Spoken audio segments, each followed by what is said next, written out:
a couple of minutes after 3, and so if I may, I'll go ahead and get started with this. Cow Country Outlaws. I should introduce myself to those of you who may not know. I'm the state historian of Texas. This is my first event of my 6th year. I am expecting to get replaced one of these days, but anyway, it's been 5 years plus now, and I've written a number of books, a lot of them about gunfighting and so forth. And so Monica Hightower, the boss wrangler of this grand event, she contacted me about providing another program for the Cowboy Symposium. She told me she wanted to continue the violence thing, the outlaw trend, if you will, that I've used in the past 5 years. In the past, I've talked about range wars. Do you remember? Some of you were here. I did the Johnson County War, and I'm flying up there next weekend. I'm representing Texas at the 125th anniversary of that Johnson County War, and I wish I'd known. I'd have held that Johnson County War thing off to this year. But anyway, I have talked about range wars, including some Texas ones, about gunfighting in Texas cow towns. And 1 year, I did a thing on Tascosa, which is supposed to be the cowboy capital of the Panhandle, but my point was it's the gunfighter capital of the Panhandle, and other variations on this. So when I thought about, after what she said, when I thought about outlaws in cow country, I realized that most, not all, but most cow country outlaws were rustlers, and brother, in cow country, rustlers were dealt with suddenly and dramatically and with finality. Now, first thing about cattle rustling is that, of course, it was a common hazard, but, and by the way, the Ranch Heritage Center, since I was talking about this, I went out there this morning. I'm staying at the Elegante right here, but I went out there at 10 o'clock when they opened this morning because they've got a new exhibit on cattle rustling. And of course, they take it all up to the modern period. But anyway, I went out there this morning to check that out. And Indians were the first stock thieves in Texas. And of course, we know that they took horses, that was part of their way of life. But when food was short, I'm telling you, they went after, they ran off and butchered beeves and dairy cows and oxen, everything. Sometimes they stole beyond their needs because they'd be mad at the white people in the area. They just wanted them out of there, or somebody had done a particular wrong to one of them, and so they did that. A lot of times they'd start a stampede. You know how they did the buffalo and ran them off a cliff? Killed a bunch of them, and they'd run. They'd do that to some guy's cattle herd, just being mean, just kill them. Then, in the Civil War and Reconstruction periods, Mexican rustlers gave a lot of trouble down along the border in claims made against the Mexican government. I hope I've counted this up right. It was asserted that from 1859 to 1872, Mexican bandits stole 145,398 cattle from ranchers down in South Texas. And my goodness gracious, they filed claims and all that. But I'll tell you what, I don't care what the Indians did, I don't care what the rustlers did, the Mexican rustlers did, they couldn't hold a candle to the cowboy rustlers. Most rustlers in the open range era were cowboys. They knew the cattle country, and they were adept at groping and branding and trailing. They were already good at that. And all they had to do was buy a few cows and register a brand, and then they'd start stealing other guys' cows and brand them. And then, boy, their ranches would grow boom just like that, And a lot of ranchers refused to hire anybody that had livestock of their own, because they figured they'd be stealing as many of their heads of cattle as tending them. They use those running irons, about half the length of a stamp iron, and but you could jump down, build a little fire, and draw your new brand on it.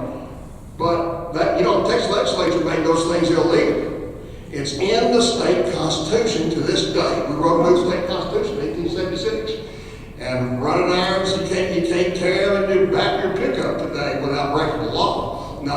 does that much anymore, but what they started doing was carrying heavy wire, and you could bend heavy wire, and if you're about to get caught, if you get caught with a running iron, they'll hang you right there. But if you had a wire, you just bend it. If they catch you, you bend it, that's a piece of wire. They did that. Now, the most common thing they did was the theft of unbranded calves.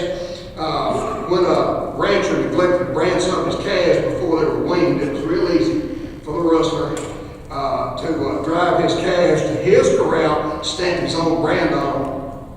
And often they weren't content with this, but they'd take the smaller calves, not yet weaned, and this was kind of particular procedure because Longhorns had a very strong instinct, mother and calf, for finding each other, even sometimes over a period of miles. And boy, if a rancher found one of his calves, with the rustler's brand on it, suckling off of his cow, well, that was going to be a hairy thing too, and there's likely to be trouble. So a lot of times before branding and unweaning the calves, the rustler would keep them pinned up till they quit bawling and learned to eat grass. Other measures used to keep them from getting back to their mamas, and to hasten weaning were to cut the muscles supporting the eyelids. Now, those muscles will grow back as the calf grows, but for the time being, they'll be temporarily blind, or to apply hot iron between the toes to make the calf's feet too sore for walking back to mama. Or in some cases, they'd split the calf's tongue to prevent suckling. And the rustler might also just kill the mama to make the calf a genuine orphan. So you can see why in cow country they just despised rustling. Now, by the time that rustling became a problem in cow country, it wasn't a problem up to a certain point because Texas cows were so cheap. They just didn't bring anything. But boy, when it became a problem, there already was a tradition of extra-legal violence in America that stretched back more than a century, beginning with scores of riots against British authority in the 1760s and 70s. There was about a 12-year lead up to the American Revolution, and we had riots, and the most famous you all have heard of, Boston Tea Party and Boston Massacre. But there were a lot of smaller ones. A mob would actually get together, and they would rip, literally tear the walls off of a framed house of a guy who was a tax collector for the British, and they would also tar and feather those guys. Later on, they even actually kicked those guys out of office. So, the point is, with British authority breaking down, an outbreak of frontier crime in South Carolina triggered a response by angry citizens that launched the regulator tradition. And I'll try to connect it with the cowboy thing in just a second. For 2 years, beginning in 1767 now, respectable citizens, these weren't just sorry mob people, respectable citizens organized themselves as regulators. They tried troublemakers, they flogged them, and they expelled them, all kinds of undesirables. But one gang got cornered, and they tried to fight it out. 16 criminals were killed. And those regulators are thinking, hey, we never ain't trouble with them anymore. And so that idea started catching on. This successful regulator movement to regulate undesirables would inspire hundreds of similar actions during the remainder of the 18th century, throughout the 19th century, and even into the 20th century. Gradually, the term regulator got replaced by vigilantes. The regulators are called vigilantes. Now we're getting to what we're used to. And another term, common extra-legal experiences, was provided by Colonel Charles Lynch. He was a prominent citizen of Bedford County, Virginia. In fact, the town of Lynchburg is named after him.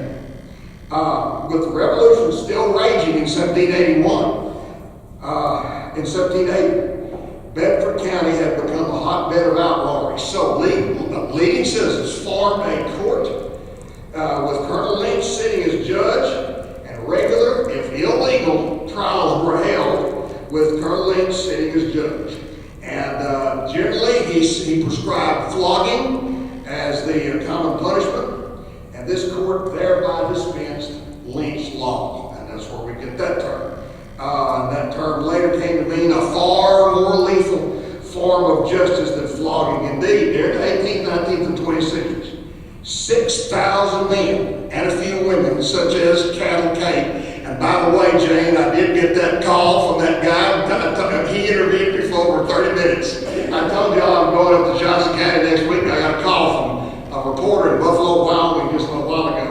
And I thought I was going to tell him to do something, but I got here 2 minutes ahead of time, so it worked out all right. But in any event, the 6,000 men, and the reason I started thinking of that is very few women were lynched, but there was one, you talk about fake news, there was one lynched up in Wyoming, the Johnson County War period. They called her Cattle Kate, her name wasn't Kate. They totally distorted the whole thing and then hung her in the most brutal manner you can imagine. And they really got excoriated for that. But anyway, 6,000 men were executed by vigilante actions. On the cattle frontier, the Western movement often outraged the establishment of courts, law officers, and even jails. They didn't have jails yet. Most frontier counties were poor because they were undeveloped, see? And vigilante action was a quicker and cheaper way than any system of courts, judges, juries, attorneys, trials, appeals, and institutional punishment. And then, of course, Texas, naturally, we're, head of the line, head of all things. We had a great vigilante thing happen. Now, we killed hundreds of people by vigilante action in Texas. And granted, a good few of those were in East Texas, in the wake of Reconstruction and so forth, and there was Ku Klux Klan violence against the freed slaves. But the rest of them were bad guys, and they didn't tolerate much. Best example I can think of, 1874, Belton, Texas. Belton's the county seat of Bell County. And Bell County, the western half of Bell County, is very broken country. It's where the Balcones Escarpment goes up to the Everest Plateau. And nobody lived there, and Outlaws had all kinds of ravines and stuff, natural hideout spots. And so guys were rustling and they were shooting people and stuff. They'd hide out there and you'd never see them again. And this was going on not just in Bell County but around, but it was Bell County where they were hiding. And so this guy, what finally toward, this guy axe murdered his wife. And he said, oh, that's enough. And the sheriff puts out a call, and they had all these guys, hundreds of guys came, not just from Bell County, but surrounding counties, and they had a sweep of the western part of Bell County. They came up with 10 guys, murderers and rustlers and stuff. And they had built a jail 2 years earlier. It was a 2-story brick jail. And they had one great big cell, and they threw all 10 of these guys in the cell. Well, one of them got sick, and they isolated him in another room, on another floor, actually. And so he lucked out in a sense. He later got sentenced to life in prison. But the sheriff very conveniently left town, and he assigned only one jailer to that jail that night. And so that night, a couple hundred of these vigilante guys stormed the jail. And boy, those 9 guys in that cell, they backed up. It was one of those iron slanted cells, and they backed up, fearing a necktie party. Well, they didn't notice there weren't any ropes. The jailer hid the keys, but that's okay. They started poking their guns through the cell, 6 guns and rifles, and they opened up and they shot all 9 of them to death in the back of that cell. Similar incident happened in Meridian in 1878 when vigilantes, I want to talk about the horrible brothers here in just a minute, and 2 of them, Tom and Mark, were in jail in little old Meridian. It had to do with a murder and a store robbery of a guy that everybody really liked. And so vigilantes, again with sheriff out of town, vigilantes just stormed that place. And man, I'm telling you, they put the guns in the cell, shot down Tom, and who was in the back of the cell trying to dodge bullets. And Mark, he's just sitting there screaming at them and shaking the cell, and they put 22 bullets into him. And anyway, between 1883 and 98, back to the general subject, number of people lynched every year in the United States. That's 15 years, 83 to 98. Number of people lynched surpassed the annual total of legal executions. During the 2 decades between 1882 and 1903, 3,337 people. 3,337 people were lynched. More than half of those executions, were racial murders in the South. But most of the rest were vigilante action directed against Western troublemakers. Out in Wyoming, they lynched a rustler, and they hung him, and they put a sign on him, and it said, process of law is a little slow, so this is the road you'll have to go. Murderers and thieves beware, and they signed it People's Verdict. So, yeah. So it was not too many bleeding hearts in the cow country, I think. Pardon me for a minute, I want to talk about a guy I wrote a book about, Pink Higgins.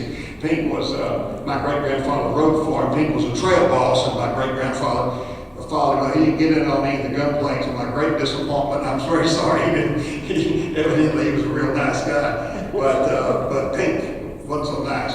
Pink was he was a boy, raised in Lampasas County from the 1850s on. Lampasas County was very much a frontier. Comanches raided it all the time. And understand, a lot of these raids weren't murder raids, they were stock stealing raids. And for murder raids, there wasn't a fort anywhere nearby. So boy, off they'd go, chasing those guys.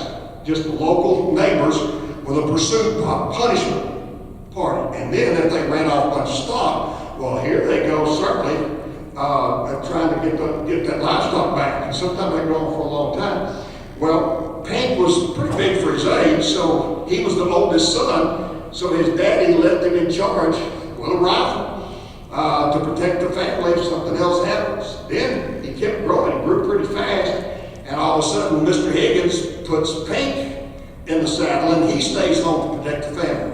So from the time he was a teenager, he rode with these informal pursuit posses, and he reported that he fought Comanches all over the western part of Texas. During these combats, he was wounded twice, once in the leg, once in the foot. Now, Comanche raids across Texas finally quit about, listen, I want to tell you, I'm talking fast, maybe I got time to squeeze this in. Those pursuit parties often used Tonkawas for scouts because Tonks had been run off out of their homeland by the Comanches, who were ferocious warriors, And Tonks loved the scouting, just try to have the white men chase them down. And they were cannibalistic, not in that they liked to eat for nourishment. They liked to eat Comanches to get their courage. That's what they believed. So one night, after a fight, they were brawling. Pink was brawling some buffalo meat over an open fire, and one of the Tonks was sitting there brawling his meat, and Pink looked at him, he's dripping down on his stuff, and he said, God, quit letting that greasy beef drip down on my buffalo. And the Tonk said, him no buffalo, him Comanche. Anyway, in the mid-1870s, all that stuff ended. The Army had a convergence up here, the Red River War, and finally broke the back of the Comanches and the Kiowas. But by that time, rustlers were just wholesale all across cattle country.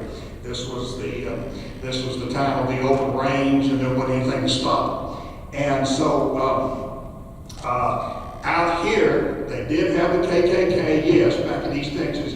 Out in West Texas, they had the Law and Order League. And the Law and Order League was kind of like the KKK in that they had secret handshakes and little phrases they could say to identify with each other. But Pink, he was still a teenager when he joined the Law and Order League. And he pursued rustlers just as readily as he had pursued Comanche raiders, who often were rustlers himself.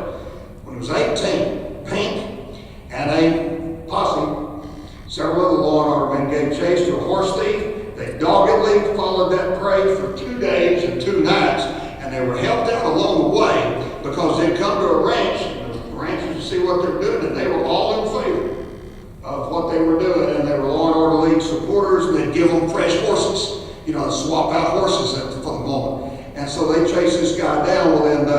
2 days, and they were tired and they were just ready to be through this, and they flipped rope over a hackberry tree. In fact, Pink was the one who had to adjust the noose around the captive's neck. Well, they let the guy say a few last words if he wanted to, and he was game. He allowed that he knew he was going to hell, and that he wanted to arrive in time to find a partner for the first dance. Then he spurred his horse out from under himself and commenced his final journey. So, as a teenage member of the Law and Order League, Pink launched a personal campaign against rustlers that he would maintain for the rest of his life. From boyhood, he raised cattle and horses with his father, and then he was hardly out of adolescence when he began acquiring his own livestock. Rustlers who posed a personal threat to Pink and his property would find that they had incurred the enmity of a very dangerous man. Now, unfortunately, some of the worst rustlers in Texas were in Lampasas County in the form of these Horrell brothers, whom I just mentioned. The Horrell brothers were notorious rustlers and killers, too. They were good with a gun and not reluctant to use it. There were 7 brothers, and only one of them would die in bed. The oldest brother died in a Confederate uniform during the Civil War. The rest of them were all shot to death like the 2 that got lynched by gunfire in Meridian. They were so bad that in the year 1873, when they were all still alive except one, the state police sent a full squad of men down from Austin, about 65 miles, to get these guys. They were under the command of one of the captains of the state police, Captain Thomas Williams. And they got to Lampasas, and they kind of split up, and Captain Williams took 3 of the men with him. So these 4 lawmen go into this saloon, which was known to be a Horrell home, and they were there in force with their brothers-in-law and everything else. And they saw these guys come in the door, and they opened up. And one of the Horrell brothers was badly wounded and everything, but all 4 of the state policemen were mortally wounded. And it's the only gunfight in Western history in which 4 lawmen were killed. Now, 3 years later, it's May of '76. Merritt Horrell stole a yearling from the range of Pink Higgins, and he sold it to a brother-in-law in town. The guy had a meat market. And so, I don't know if Pink was tipped off or not, but on Monday, May 12th, Pink rides into town and he saw a yearling tied to one of the live oak trees around the square. Well, they got a beautiful courthouse square in Lampasas now, but the courthouse wasn't built until the 1880s. They never had one courthouse. And it's a little jewel, like those courthouses that were built in that period. At that time, all it was live oak trees and a public well and parking places for wagons on Saturday, and a place to tie up a stolen yearling, I guess. And Pink saw his cow, and he retrieved it. He went straight to the sheriff's office, swore out a warrant for the arrest of Merritt Horrell. And they arrested him, and at the trial, they proved that the animal belonged to Pink, and that Merritt had no claim whatever to it. And then they acquitted him, not guilty. And Pink was disgusted. I mean, that happened all over the West. But Pink just told Merritt, he said, all right, I'll never bother the law with you again.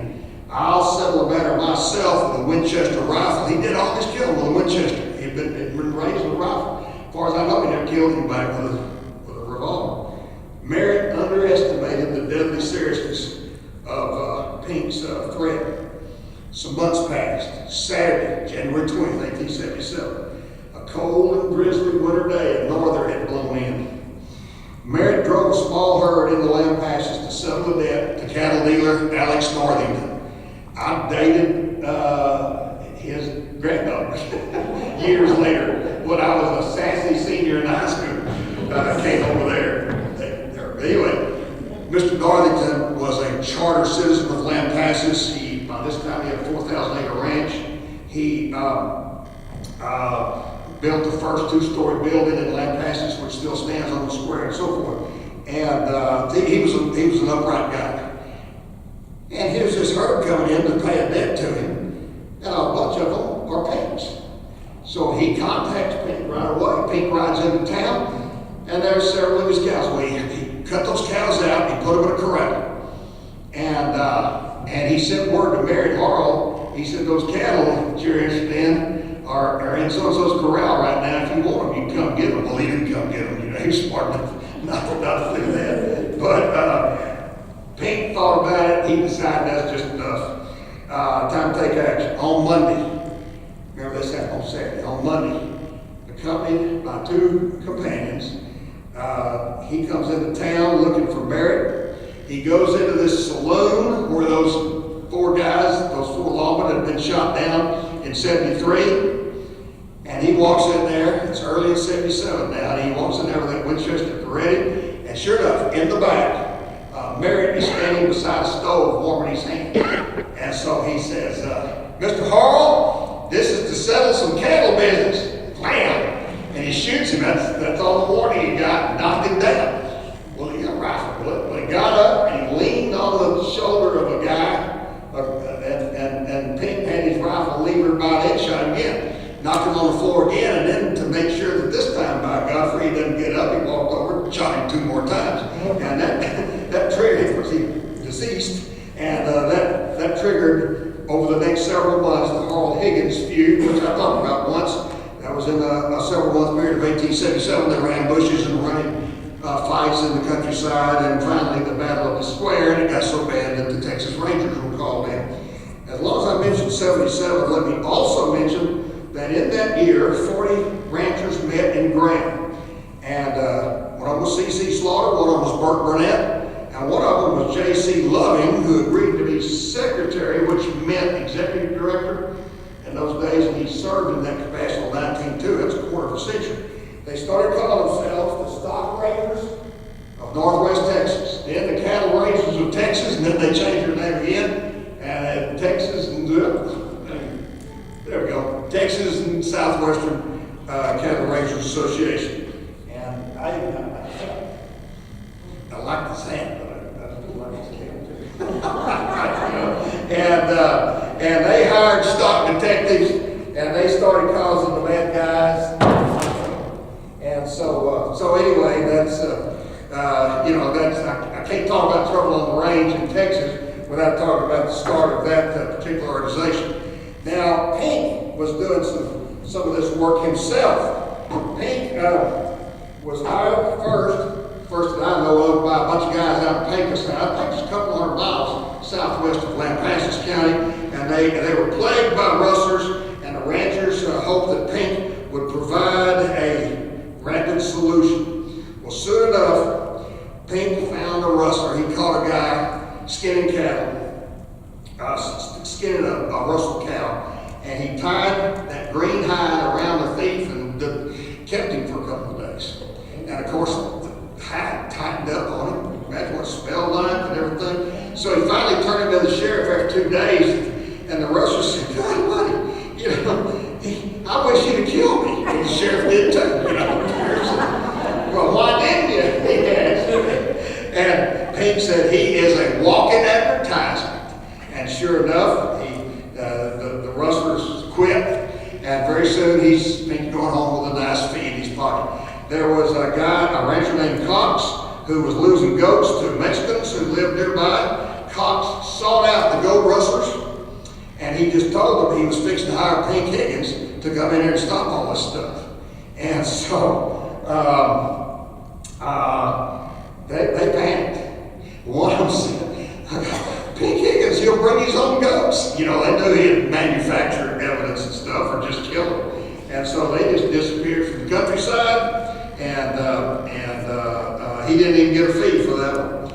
There was one other thing. He was hired as a stock detective for the big Spur Ranch in this general vicinity. The Spurs had almost 500,000 acres, and they already had another stock detective. They needed 2. And the second one they hired was Pink. And the other one was a guy that had been raised in Lampasas County, about the same age as Pink, a guy named Billy Stanford. He was later sheriff of another county.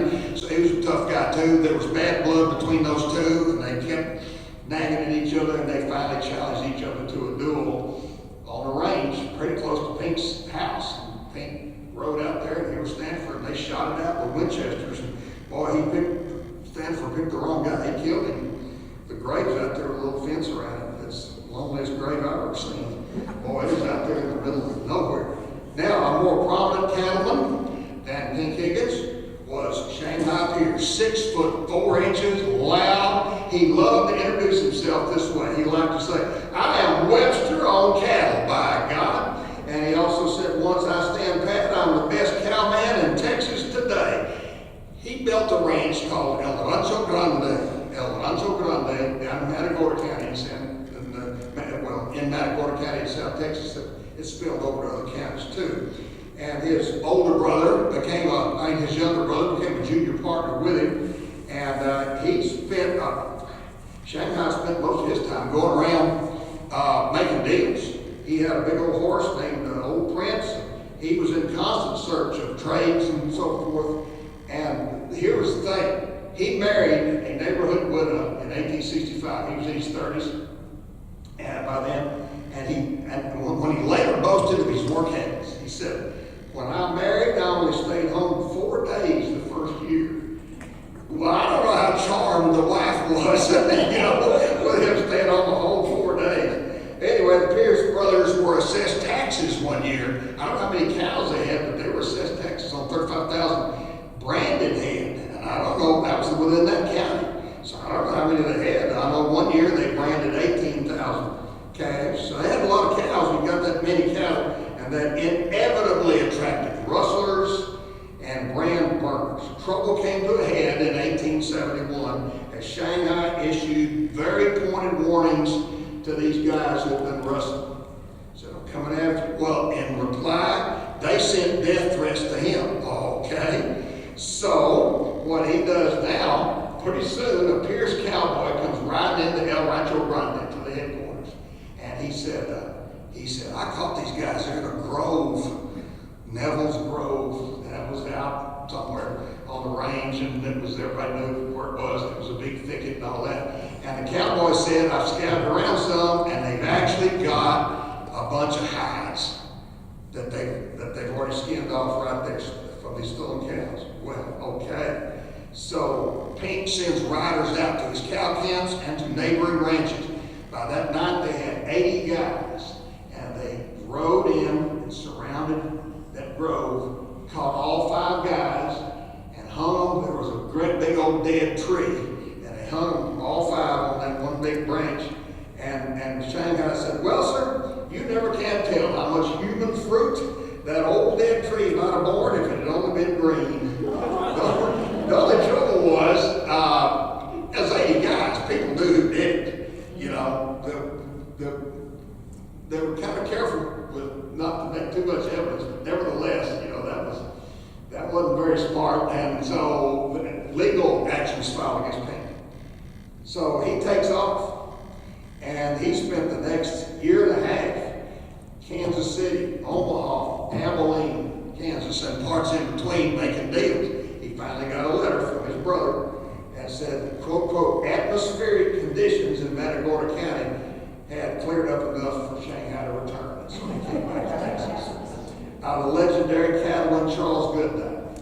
As you know, he spent most of his career in Texas, but not all of it. For a while, he was in New Mexico. He ranched in New Mexico for a while, and then he had a ranch north of Pueblo. About the time he got the Rock Canyon Ranch in Colorado, he went back to Tennessee to marry a long-time female acquaintance, and Molly was what she was called, and they got married in 1870. Molly had turned 30. Goodnight was in his 30s, and so they come back, long way, steamboat. Then they got train into Kansas, then stagecoach. And by the time they got to Pueblo, she was absolutely exhausted. And they hit the hotel prior to going to the ranch the next day. And, he goes out for a while and everything. Came to find out the next morning, 2 guys had been lynched, hung from a telegraph pole right in front of the hotel. And he didn't know what to tell her about that, welcome to the West, And he told the wife was told by another lady what had happened. And so he told Evan Saley, his biographer, he said, "I didn't know what to tell her." She said, "I understand they hung them from the telegraph pole." He said, "Yeah." He said, "Honey, I would think it hurt the telegraph pole."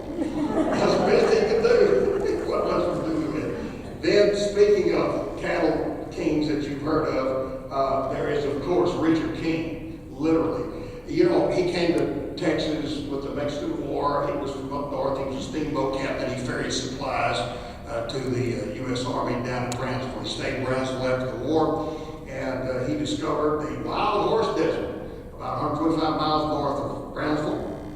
And so he started buying that stuff. 1853 is when he started buying land down there. None of this open range stuff for him. But that country was so wild that when he built his first corrals, before he's ever built a house, when he built his first corrals, he built a blockhouse and a stockade, and he also picked up brass cannon from some of those surplus steamboats from the Mexican War. He got married the next year, 1854, and when they drove to their place, and they didn't have anything but a hut at that point, they drove in a specially purchased coach escorted by heavily armed outriders. And then they finally, of course, started. The ranch grew in a hurry, and he finally built this thing up. And by the time the Civil War was over, he started just getting hammered by rustlers. Mostly they were driving them down to New Mexico, which was close. A lot of them were Mexican rustlers, others were.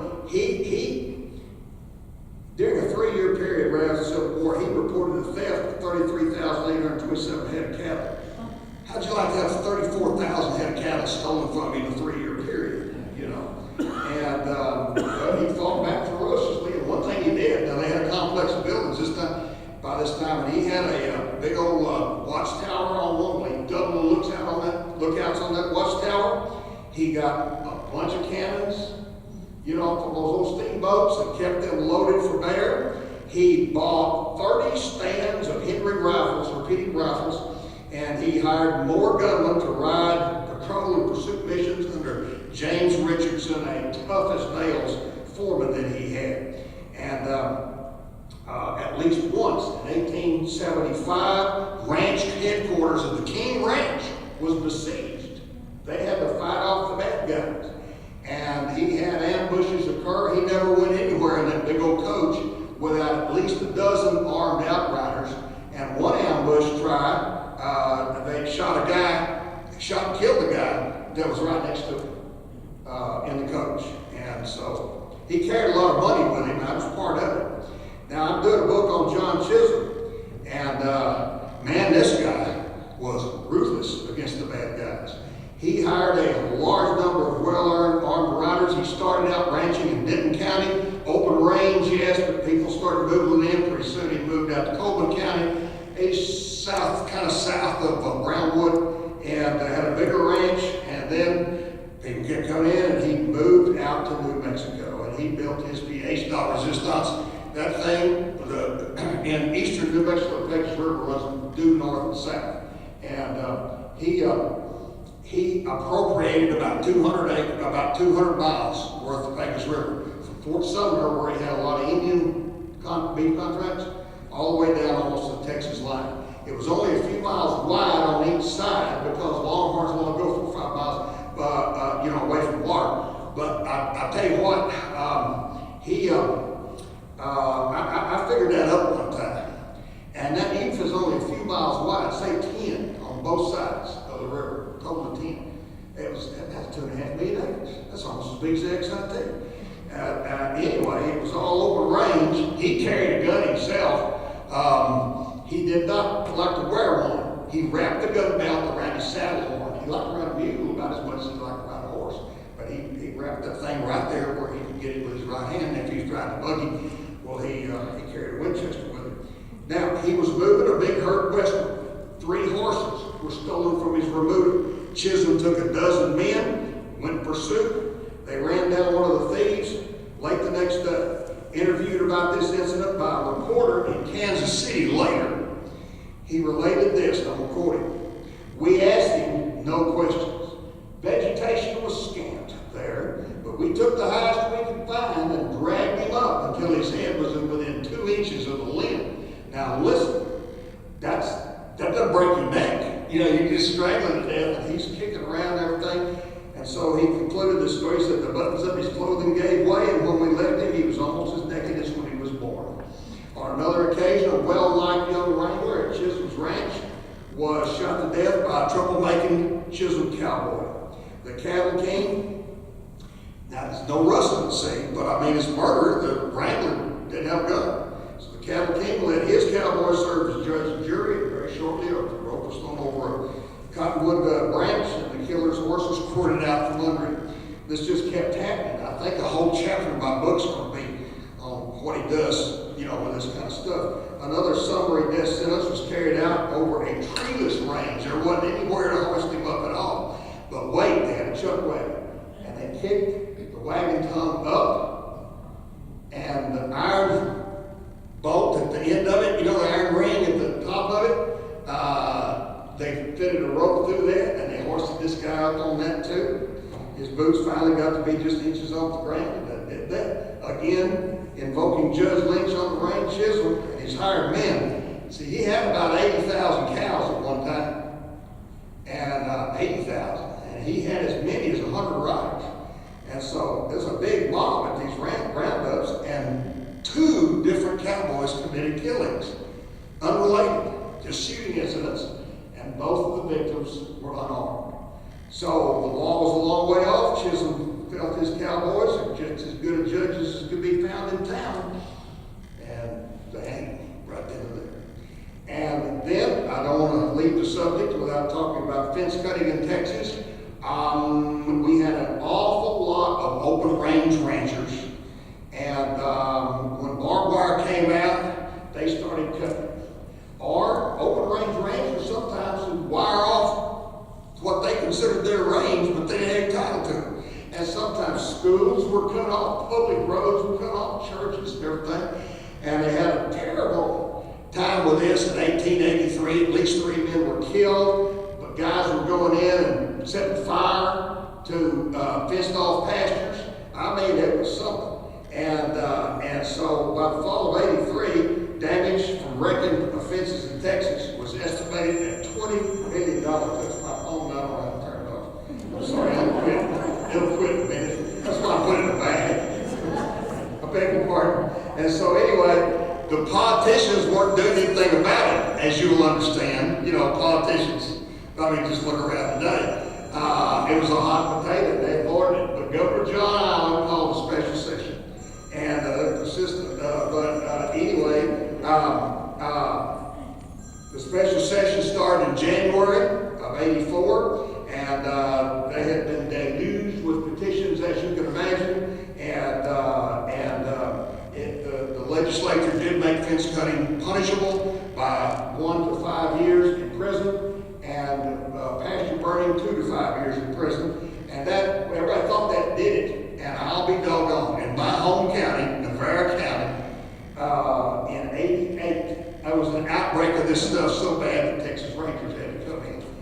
And then I just got time for one more thing, but then I saved it for last. This is sweet. It didn't happen in Texas, I'm sorry to say, but this is the National Cowboy Symposium, and it's the best vigilante thing I've ever heard of about rustlers. Early cattle rustling in Montana was in the west part of the state, where there were a lot of mountainous and a lot of grassy, well-watered valleys. But there was a ranching pioneer named Granville Stewart, and he insisted that the eastern part was just like stuff in Texas. It was wide open range like Kansas and stuff. He said, "This is going to be great. We got to come out here." Wyoming right next door. And so he became partners in the DHS ranch. The S was him. He was the managing partner. He built the ranch out on that grassland. And it turned out to be so good that within a couple of years, ranchers had moved out there to the tune of 600,000 head of cattle. By 1883, though, without any cattle, all of it was open range, and so of course, there were all kinds of cattle and horse thieves nearby. And Stewart, who wrote a lot about this, I'll quote him here, he said, "I discovered one rancher whose cows invariably had twin calves and frequently triplets, while the our ranch cows in that vicinity, were all barren, and they would persist in hanging around that man's corral where their calves were, you know." And so Stewart and other cattlemen visited that guy and said, "We're going to hang you if there's any more. We're going to hang you if there's any more twins, you know." All right, right after that, in the spring of Miles City, April 20, 1884, Miles City's out in that country. That's where the XIT went up. put their finishing range. 429 cattle attended the second annual meeting of the Montana Stock Growers Association. There was a strong sentiment to really get after these rustlers with some rain. Two of the most outspoken weren't even from there. They were from right next door in Dakota Territory. The Marquis de Morris, a Frenchman, and a young Easterner named Theodore Roosevelt, who's going to become president. He says, I want a rustlers war. Let's get them. Stewart, oddly enough, he counseled a less obvious approach. He said, I openly opposed any such move, and I pointed out to them that the rustlers were strongly fortified. Each one of their cabins was a miniature fortress, and he went on to warn every man was a desperado and a dead shot, and then a fight that resulted in heavy casualties. You don't want any part of this. Yes, some of the younger ranchers were ready to get after him, but the association said, no, we're not going to do anything about it. Well, all that's more than planned. What was going on? Stewart and certain other ranchers were cleverly setting up the rustlers while avoiding any public commitment to violent activities. Well, the rustlers heard this and thought, oh boy, we got it now. And they went back to their hideouts and said, oh man, let's go. Spring roundup starts right after the association meeting. And so the rustlers get after it on these vacant ranges where the ranches are all around them. Well, they didn't know it, but they were being watched by stock thieves, by stock detectives. And so there's a big meeting right after the roundup. There's a big meeting at the DHS cabin. And the 14 vigilantes who sallied forth became known as Stewart's Stranglers. On June 25th, two rustlers stole 7 horses from the string of a cowboy. A rancher named Bill Thompson gave chase, and he fatally wounded one chief. Right, that's one of the thieves. Then he captured the other man after a chase of 6 miles. He was incarcerated in the stable, and that night the rustler was seized by vigilantes and hanged. That's 2. On July 3rd, word reached the DHS that a rustler named Sam McKenzie had been sighted nearby with 2 stolen horses. The entire DHS crew was mobilized, and soon McKenzie was chased down and tied up. He's brought to the bunkhouse, and after dark, he was taken out and hanged. And the next day, his swaying corpse, as Stewart described it, his corpse was the center of an admiring concourse of flies. That's 3. After hearing about Mackenzie's lynching, 2 other rustlers, boy, you talk about arrogant. They rode into Lewiston, which is a small town up there, still pretty small. It's several miles south of DHS headquarters. And the next day is 4th of July, and they thought, there'll be a big crowd there, and they were spoiled for a fight. Sure enough, they started a gunfight on the main street. They killed one citizen, shot another one, but that's all right. The citizens came up against them and gunned them both down, and then just kept shooting. One of them had 9 bullets in. One of them left Red Owen and Rattlesnake Jake Fallon. Rest in peace, guys. All right, that's 5. On that same 4th of July, the Vigilance Committee divided into 2 groups and sought out more desperados. One group confronted rustlers Billy Downs and a guy named California Ed at their hideout at the confluence of the Missouri and the Musselshell Rivers.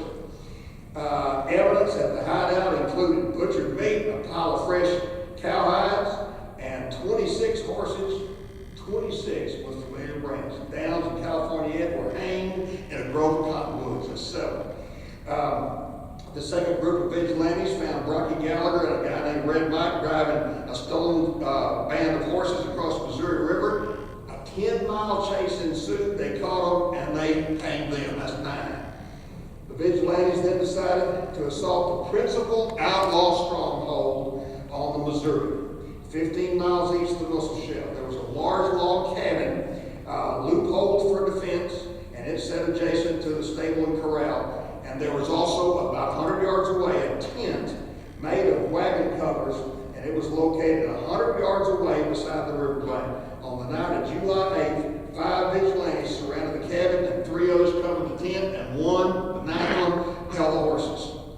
And when a guy emerged from the cabin at dawn, they started shooting. And at that point, it turned out there were 6 guys in that tent, and one of them scrambled away clean.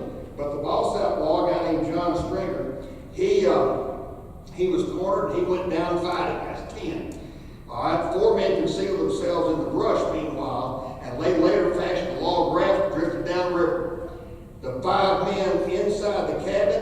resisted very stoutly until they set the cabin on fire. And when they started running out of that cabin, they shot every one of them down. All 5 of them were shot down. The next morning, the 4 men on the raft were captured by the military. Then they were turned over to one deputy marshal. However, at the mouth of the mussel shell, a party of masked vigilantes took the prisoners from the deputy. 2 log cabins stood nearby, only a few feet apart. So they put a big old log between the 2 log cabins supported by the roof, and then they flipped the ropes over, and they hung those guys. And all of them on that one thing. I don't know if you kept count. That's 19. Can you imagine that? 19 of those guys in just a few days. Well, of course, stock theft in the area declined immediately, and the vigilantes deliberately kept their identities obscured, but they were called Stewart Stranglers. Everybody knew who the 14 guys were. They were Stewart Stranglers, and Stewart himself was elected the next president of the Montana Stock Growers Association. And a cowboy got hired for the Montana Stock Growers Association. He started calling it the Montana Assassination. But they cured their problem. And I mentioned to you at the start of this, I did talk about this last year, the Johnson County War, and right next door in Wyoming. This was in '84, and in 1889, the Johnson County War got started. And it went on, and as I told you, they're celebrating the 125th anniversary of that. I'm representing Texas up there, as it should be, because the great hero of that war was a Texas cowboy named Nate James. The great villain was an assassin, a terrible guy, who's known up there as Frank Kent in Texas. He had a different thing. And then 22 Texas gunmen were hired at the climax of the thing. So it's very much a Texas event too, and I can't wait to get up there and see, what's going on this time. In any event, that's certainly all I have time for. I so appreciate you coming in here. Thank you very much. I thank you. Wait a minute. I got to get a picture of you. Y'all got a great crowd. I got a blog, This is my sister. This is the first event of my 6th year as state historian, and I'm just tickled to be here of all places and talk about something like this. So thank you most.